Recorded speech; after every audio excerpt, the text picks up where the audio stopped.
宣言が採択されて、どのように取り組んでいったらいいかということ、真の宗教者の定義からですね、期待すべき未来への展望ということで、非常に実際に富んだご発言をしていただきました。特にこのカウザイ大統領の事例は、この我々宗教者にとって非常に重要な教訓であると思います。この自らを振り返り、そして他者を尊重していくという基本的な宗教的価値を実践された事例であると思います。ありがとうございました。それでは、発題者としては最後のアネカント・クマール・ジャイン博士、ディームド大学ジャイナ哲学部教授であります。インドからいらっしゃいました。10分間でご発言をいただきます。よろしくお願いいたします。Thank you. Ramo Arihantaram, Ramo Siddharam, Ramo Ayariyaram, Ramo Uvajhayaram, Ramo Loe Sabvesahuram. Honorable Chairperson, Coordinator and Organizer, and all the learned scholars of this conference, and my dear friends, sisters and brothers. I am extremely happy and feel privileged to have the honor of presenting my view on peace through Jainism in this August assembly. First, I want to start my lecture with some history. My lecture and my paper is so long, I am presenting here only summary of my paper.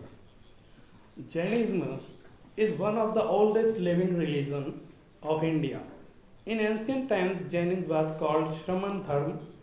Antiquity of Jainism goes back to prehistoric period of Indian culture.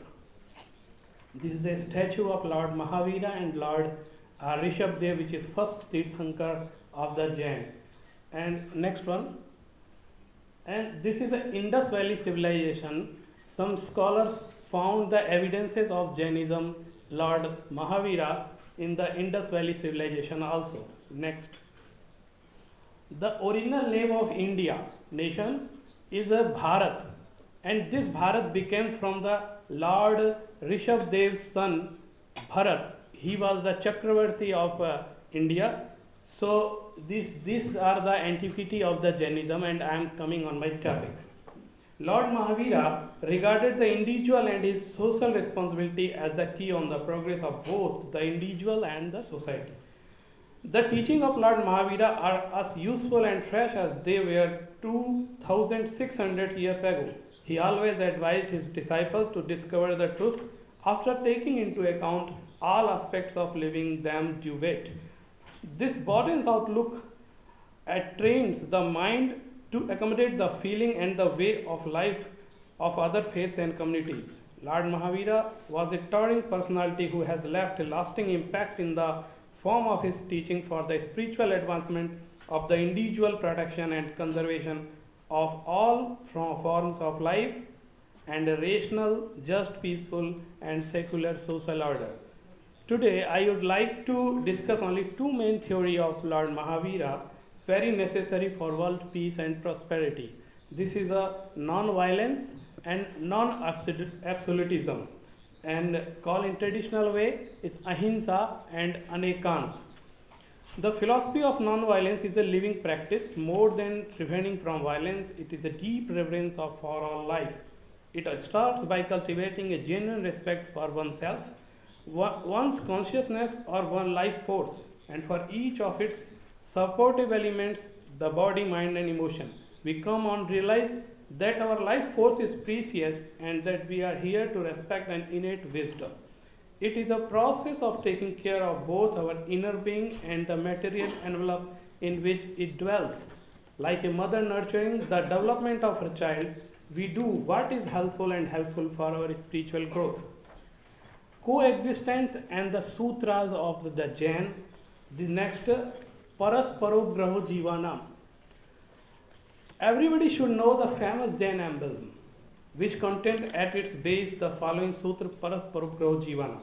This is an important aphorism from the first Sanskrit book in the Jain tradition called the Tattva Sutra. It means that living beings are mutually related through favor and obligation, that is, beneficence.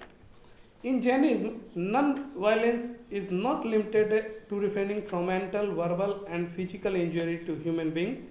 It encompasses abstaining from injury to all living beings, all animals, and all plants. The ancient Jain scripture Acharang Sutra presents a highly sophisticated discussion on non-violence. It states that one should not cause injury to any living being, including the tiniest creature and plants. All life depends on nature for survival. Thus, disturbing the ecological balance by wasting natural resources and polluting water and air also constitutes violence. Lord Mahavira made a simple yet profound Lord Mahavira made a simple yet profound statement based on the provision of the non-violence into the fabric of consciousness. He realized, all of life is just like me. I want to live, so do all souls, all living beings. The instinct of self-preservation is universal. Every animate being clings on life and fears death. Each of us wants to be free from pain. So let me carry out all my activities with great care, not to be harmful to any living being like me. Savve jiva vikshanti jivayum na marijyum. And this session is for future plan. So something for this, what we need in a new dimension of thinking, a new directive for living. We need to perceive all planetarily as one interdependent family from which no living being is excluded. We need to experience the plight and pain of all living beings as if it were our own. Indeed, the pain of other is our own, for the consequences of neglect and apathy cannot be long in coming our way. It would be relevant to quote the following excerpt. Jahate na piyam dukkham janiya mever sabbe jivanam. This is in Prakrit language, so I want to recite something. And one of the distinctive marks of Jainism has been its long tradition of non-violence, living as we do in an era of unparalleled violence. This feature of the Jain ethical can stimulate contemporary interest for finding solutions to our global problems. It is an admitted fact these days that vegetarian diet is the first step toward world peace. Jainism has been preached and practicing vegetarianism from the hoary past. Jain sages were the first to propagate vegetarian diets. People of various religions and different countries should unite at this crucial juncture of world history and carry on ceaseless propaganda to save the humanity from its extinction. It is fundamentally essential that we try our best to realize religious and moral principles common to all the religious sects of the world. If pacifists all over the world stand up and unite together with an iron will to ensure peace and harmony, heaven can be established with fail on this very earth. Religious and moral disarmament need proceeds physical one. Jainism expects every individual to indicate in him her amity towards all beings, serene joy towards the good, compassion of the miserable, and detachment towards the opponent. And the next is the theory of Anekant, but it is very important for the world peace. This is the meaning, the technical term, this is Anekantva, the meaning is non-absolutism. Lord Mahavira gave the theory of the Anekantva, this is many-sidedness. Anekant encourages interpersonal and communal harmony by promoting tolerance in the community. The same principle of tolerance can be extended to intellectual, social, religious, and other field of activities. Tolerance and enunciated by Anekant will end all inter-caste strife and communal violence. Anekant is thus the pillar of religious and social harmony and the sheer anchor of secularism. Anekant ensures peaceful coexistence of all shades of philosophical and religious opinions, past as well as their followers. They pointed to a new era of hope and promise for the masses, delivering social equality, peace, empowerment of women, non-violence, tolerance, and social justice. I am just summarizing. And next, Anekantvad and coexistence. It is very important because we uh, we are not believing that one-sidedness. Anekant means the multi-sidedness, multi-view. If we have multi-view, then we follow the other views respects also. Next, the Anekantvad tolerance. If we think like Anekant, then we follow the tolerance also. I am not delivering lecture full in my because I have no time, and I am coming on my conclusion. Next, we live in a space-strip universe of continuous giving. Everywhere the sun is radiating its warmth and light. The very breath of life is carried to us upon the air and wind. Clouds and oceans follow the same law to shower upon us their precious water. Earth cultivating all manners of vegetations from which grain and fruit sprouts forth. Our bodies are made of vegetation from which grain and fruits sprout forth. Our bodies are made of these gifts. What are we giving back to this all-providing universe?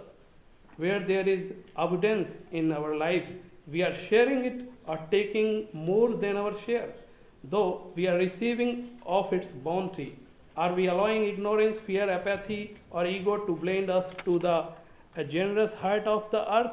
Are we saturating the atmosphere, the seas, and with deadly waste pollutant?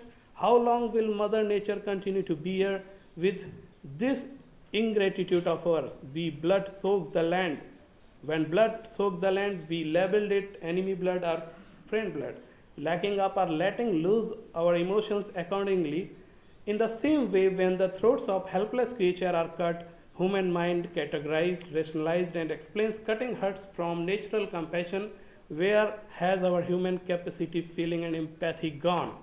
In our natural state, our soul is nothing but love, energy, peace, and bliss. Gradually, we glide to peak of realization and joy, exclaiming, I am life, I am a living conscious energy.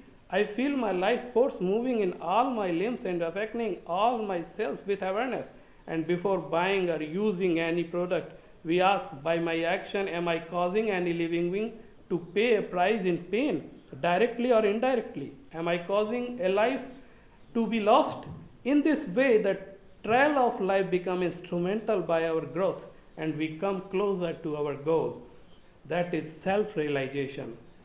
As we tune an instrumental using right key for better results, we must tune ourselves in right direction all life by minimizing attachment, violence, and sadistic approach.